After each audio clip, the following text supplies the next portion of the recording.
প্রিয় ছাত্রছাত্রীবৃন্দ, উর্কিচ্চর উচ্চ বিদ্যালয়ের অনলাইন ক্লাসের পক্ষ থেকে তোমাদেরকে স্বাগতম জানাচ্ছি। আমি বিলাসকান্তি দাস, প্রধান শিক্ষক, উর্কিচ্চর উচ্চ বিদ্যালয়, রাউজান, চট্টগ্রাম। আমরা আজকে নবম ও দশম শ্রেণীর গণিত বিষয়ের অধ্যায় 16 থেকে পরিমিতি অর্থাৎ বৃত্ত সংক্রান্ত এই পাঠটি উপস্থাপন করব। আশা করি তোমরা শেষ পর্যন্ত আমার সাথে থাকবে এবং আমার এই পাঠটি মনোযোগ দিয়ে শুনবে।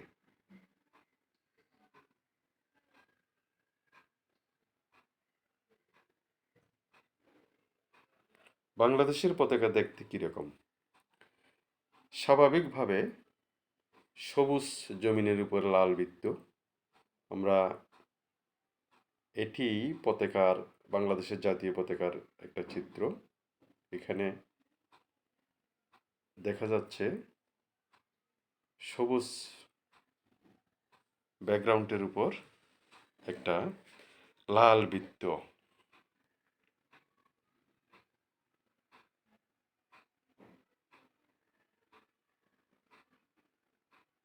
এই ছবিতে কি দেখতে পাচ্ছ?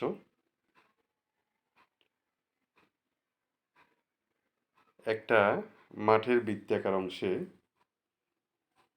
একটা গরু ঘাস খাচ্ছে এবং যেখানে গরুর ঘাস খাওয়ার চিত্রটি দেখানো হচ্ছে এটি পুরোপুরি একটা বৃত্তাকার অংশ।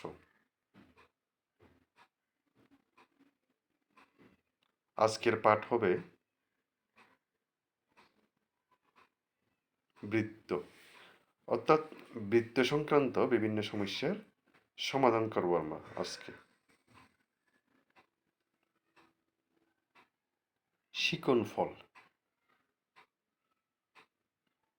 এই পাঠ শেষে তোমরা বৃত্তের পরিধি ও বৃত্তাংশের দৈর্ঘ্য নির্ণয় করতে পারবে, বৃত্তের ক্ষেত্রফল নির্ণয় করতে পারবে, বৃত্তক্ষেত্র ও তার অংশ বিশেষের ক্ষেত্রফল নির্ণয় করে এতৎ সম্পর্কিত বিভিন্ন সমস্যার সমাধান করতে পারবে।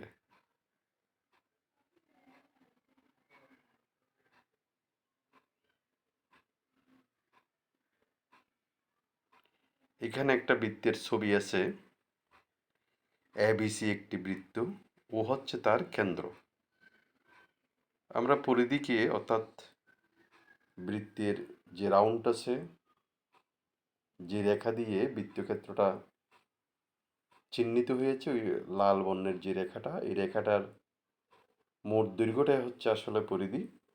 এখানে পরিধিকে এবিসি দিয়ে চিহ্নিত করা হয়েছে। আর বিসি হচ্ছে বৃত্তের ব্যাস, ও এ বৃত্তের ব্যাসার্ধ, অর্থাৎ কেন্দ্র থেকে পরিধি পর্যন্ত দূরত্ব। ও এ হচ্ছে বৃত্তের ব্যাসার্ধ। আমরা এটাকে ইংরেজিতে রেডিয়াস বলবো।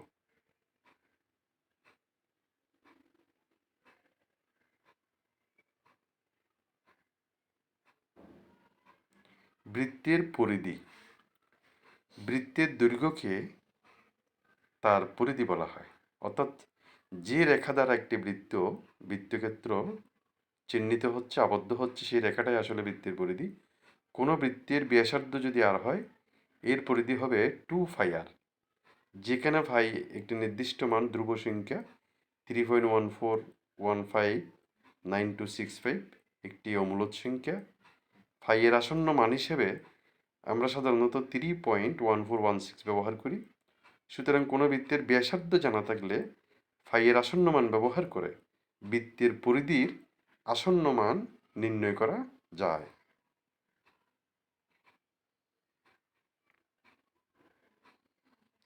একটি বৃত্তের ব্যাস 26 সেন্টিমিটার হলে এর পরিধি নির্ণয় করো। আমরা দেখি এই সমস্যাটা কিভাবে সমাধান করছে। মনে করি বৃত্তের ব্যাসার্ধ আর, বৃত্তের ব্যাস হচ্ছে 2r। ব্যাসার্ধ যদি আর হয়, ব্যাস দ্বিগুণ হবে 2r, এবং পরিধি সূত্র অনুযায়ী 2πr। প্রশ্ন মতে 2r সমান 26, অর্থাৎ ব্যাস হচ্ছে 26। এখান থেকে আমরা আর এর মান পাচ্ছি 13 সেন্টিমিটার। বৃত্তের পরিধি হবে 2πr।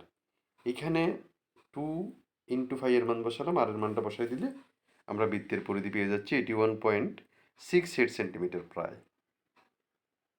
এভাবে যে কোনো বৃত্তের যে কোনো মাপের বৃত্তের ব্যাসার্ধ বা ব্যাস দেওয়া থাকলে পরিধি নির্ণয় করা যাবে। এখানে একটা একক কাজ আছে। একটি বৃত্তের ব্যাস ও পরিধির পার্থক্য 90 সেন্টিমিটার হলে বৃত্তের ব্যাসার্ধ নির্ণয় করো। আমরা সমাধানটা একটু দেখি। মনে করি বৃত্তের ব্যাসার্ধ আর, তাহলে ব্যাস হবে 2r এবং পরিধি হবে 2πr। প্রশ্ন মতে পরিধি এবং ব্যাসের পার্থক্য 90, অর্থাৎ 2πr minus 2r equal to 90। এখান থেকে 2r কমন নেওয়া হয়েছে, 5 মাইনাস 1 সমান 90। আর সমান 90 ডিভাইডেড বাই 2 ইন্টু 5 মাইনাস 1। এটাকে ক্যালকুলেটর দিয়ে ক্যালকুলেশন করলে আমরা আর এর মান পাচ্ছি 21.01 সেন্টিমিটার প্রায়। নির্ণয় বৃত্তের ব্যাসার্ধ 21.01 সেন্টিমিটার প্রায়।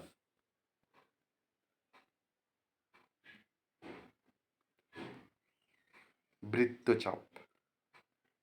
বৃত্তের যে কোনো দুটি বিন্দুর মধ্যের পরিধির অংশকে চাপ বলে।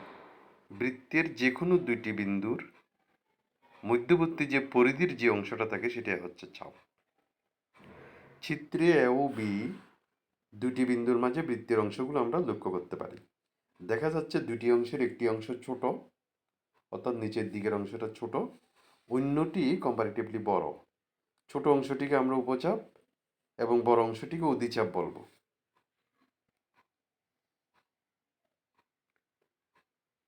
এখানে একটা বৃত্তের অংশ দেখানো হয়েছে। টোটাল বৃত্ত থেকে ও কেন্দ্র এ ও বি হচ্ছে তার একটা ক্ষুদ্র অংশ।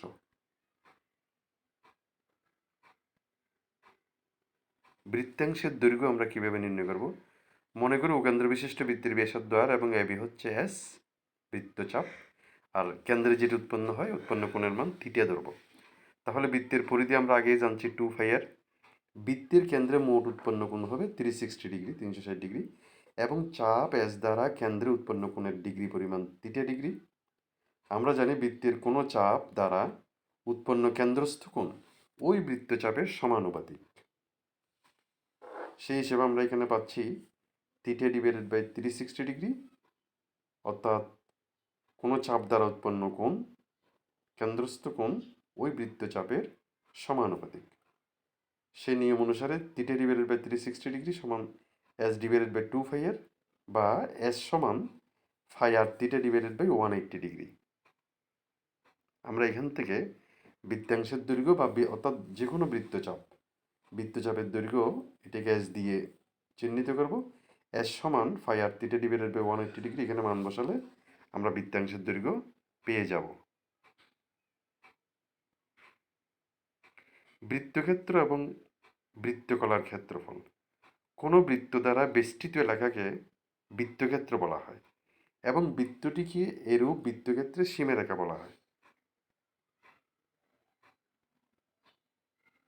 বৃত্তকলা একটি চাপ ও চাপের প্রান্তবিন্দু সংশ্লিষ্ট ব্যাসার্ধ দ্বারা বেষ্টিত ক্ষেত্রকে বৃত্তকলা বলা হয়। অর্থাৎ বৃত্তের একটি ছোট অংশ হলো বৃত্তকলা, বা বৃত্তের একটা যে কোনো অংশকে, যা অবশ্যই বৃত্ত থেকে ছোট হবে, তাকে আমরা বলবো বৃত্তকলা।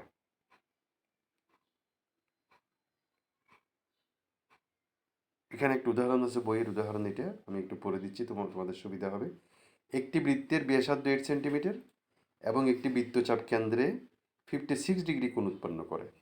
তাহলে বৃত্তচাপের দৈর্ঘ্য এবং বৃত্তকলার ক্ষেত্রফল নির্ণয় করো। মনে করি বৃত্তের ব্যাসার্ধ আর সমান 8 সেন্টিমিটার এবং বৃত্তচাপের দৈর্ঘ্য এস, এটা বের করতে হবে। বৃত্তচাপ দ্বারা কেন্দ্রে উৎপন্ন কোণ থিটা সমান 56 ডিগ্রি। আমরা জানি এস সমান, একটু আগে আমরা সূত্রটা পেয়েছি, φr theta divided by 180 degree. এখানে মানগুলো বসাই দিলে ফাই এর মান, আর এর মান, থিটার মান আমরা পাচ্ছি, বৃত্তচাপের দৈর্ঘ্য পাচ্ছি 7.82 সেন্টিমিটার প্রায়, এবং বৃত্তাংশের ক্ষেত্রফল বা বৃত্তকলার ক্ষেত্রফল হবে theta divided by 360 degree into φr square. এখানেও যদি আমরা সংশ্লিষ্ট মানগুলো বসাই দিলে আমরা বৃত্তাংশের ক্ষেত্রফল পাচ্ছি 31.28 বর্গ সেন্টিমিটার প্রায়। দলগত কাজ। এখানে একটা কাজ আছে, আসলে তোমরা এককভাবেই বাসায় বসে এটা চেষ্টা করবে, আমি আশা করছি পারবে। একটি বৃত্তচাপ কেন্দ্রে 30 ডিগ্রি কোণ উৎপন্ন করে। বৃত্তের ব্যাস 126 সেন্টিমিটার হলে চাপের দৈর্ঘ্য কত? এই কাজটা তোমরা করবে। এতক্ষণের আলোচনা থেকে একটা মূল্যায়ন আছে, দেখি তোমরা এটার সাথে মিলিয়ে নাও। ফাই এর মান কত? ফাই এর মান হবে 3.1416। বৃত্তের ক্ষেত্রফল নির্ণয়ের সূত্রটি কি? Pi r square. বৃত্তের পরিধি নির্ণয়ের সূত্রটি বলো। 2 ফাই আর। বৃত্তচাপের দৈর্ঘ্য নির্ণয়ের সূত্রটি কি? Pi r theta divided by 180 degree. বৃত্তাংশের ক্ষেত্রফল নির্ণয়ের সূত্রটি pi r square theta divided by 360 degree. এতক্ষণের আলোচনার উপর ভিত্তি করে তোমাদের জন্য একটা বাড়ির কাজ থাকলো, এই কাজটা তোমরা বাসায় করে রাখবে। ক্লাস যখন চলবে তখন তোমরা এই কাজটা আমাদেরকে অবশ্যই দেখাবে। একটি বৃত্তাকার মাঠকে ঘিরে একটি রাস্তা আছে। রাস্তাটির ভিতরের পরিধি অপেক্ষা বাইরের পরিধি 44 মিটার বড়। রাস্তাটির প্রস্থ নির্ণয় করো। আমার এতক্ষণের আলোচনা এবং তোমাদের পাঠ্য বইয়ের আলোকে এই সমস্যাটির সমাধান করার চেষ্টা করবে। শিক্ষার্থীবৃন্দ, আজকে এই পর্যন্তই। আগামী আরেকটি ক্লাসে তোমাদের সাথে আবার দেখা হবে। সে পর্যন্ত সবাই ভালো থাকবে, সুস্থ থাকবে, সুন্দর থাকবে। তোমাদের সকলকে অশেষ ধন্যবাদ।